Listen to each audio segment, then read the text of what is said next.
Hey guys, it's Measley again, and today I'm bringing you my Tools of the Trade tier list. So without further ado, let's get right into it. So, come patch 8.1.5, each crafting profession will have access to quests for a special permanent item that give its wielder special benefits. However, they are not created equal.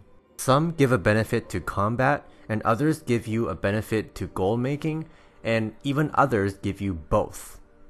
Next, in order to obtain them, your character needs to be level 120 and be maxed out in the respective crafting profession.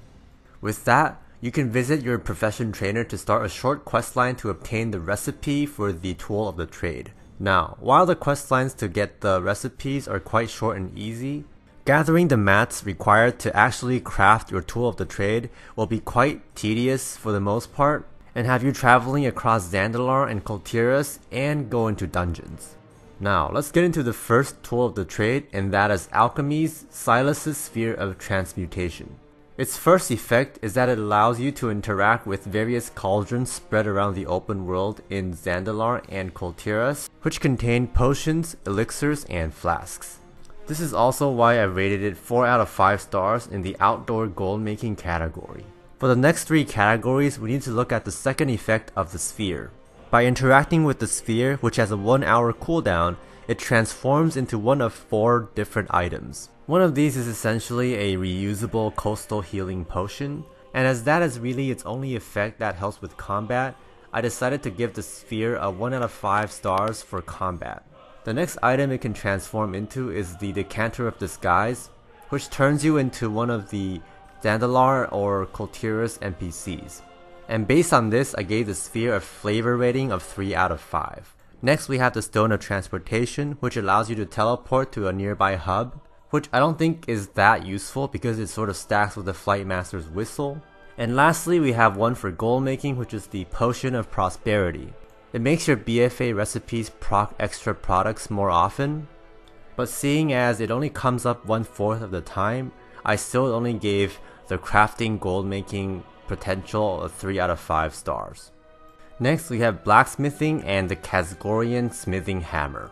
Well, I'm not gonna spend too much time on this one because it's pretty crappy, because it does exactly what it says. Each hour you can repair just one piece of gear, and crafted items have only a chance of being indestructible, which saves people a little bit of gold but doesn't have any combat advantage either. And this is why it has the low ratings that it has. Next, let's take a look at Enchanting, and this is one that is actually very good for gold making. The 3 out of 5 rating for outdoor gold making is based on not finding actually that many rares and uncommons while questing outside to be able to disenchant, compared to crafting where you can have a dedicated bracer maker to give you mass items to disenchant.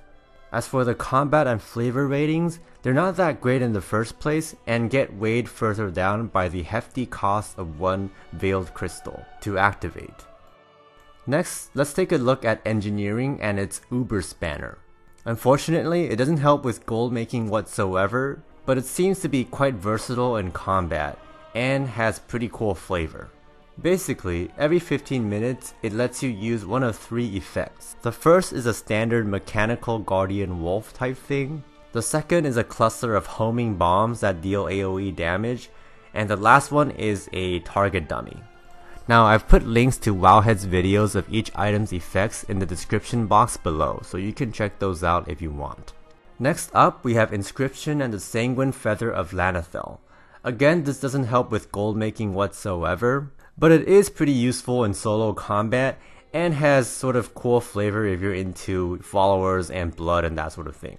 Its first effect allows you to constantly siphon health off of corpses, which can be helpful for soloing.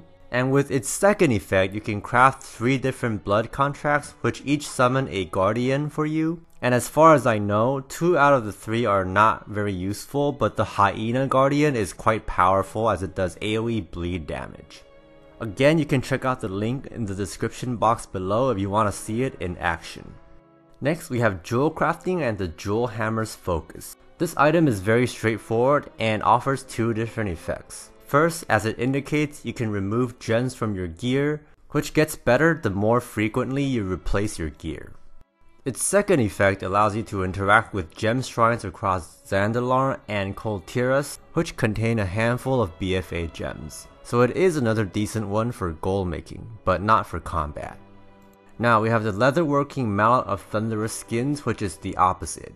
It doesn't give anything in terms of gold, but is great for combat enhancing abilities. Which I suppose does give you more gold if it helps you farm and gather more efficiently. Anyway, the mallet comes with two effects. The first is just Bloodlust, which is good if you're not a shaman, hunter, or mage, even though consumable war drums pretty much do the same thing already.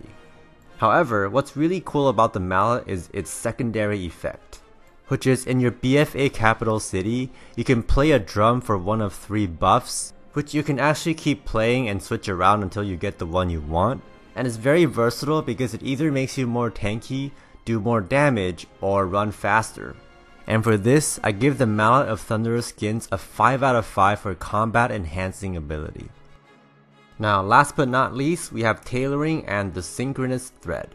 This one is actually very interesting, and like Enchanting and Alchemy, gives benefits to both combat and gold making.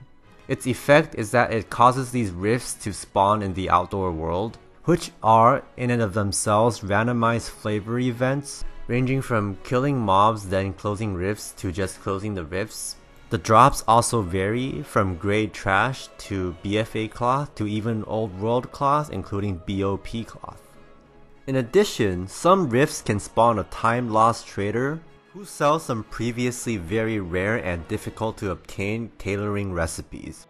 So actually there's gonna be some pretty good potential with this if you're able to advertise and sell these crafted items on your server. And before I forget, the Synchronous thread actually has another effect not indicated on the tooltip, which is if you happen to die in Zandalar or Thunderous, you get resurrected. Although I don't know what the cooldown is, but I assume it's pretty short. And that was all the Crafting Profession's Tools of the Trade rated. Here I've listed the final rankings for the 3 main categories I've detailed throughout the video. I did decide to leave out flavor here because it's just more subjective and isn't practical anyway. Before you go, I want to quickly plug my new YouTube channel, Influencer Unchained, on which I have already uploaded several videos. If you've already subscribed, thank you so much, and if you haven't yet done so and want to learn about making money online as well as interesting and unorthodox success stories, consider giving me a follow. It'll help me out tremendously. And that is the end of this video. I hope you guys liked it, and if you did, consider subscribing and hitting the notification bell for more videos just like this one. I'll see you guys in the next one, and peace.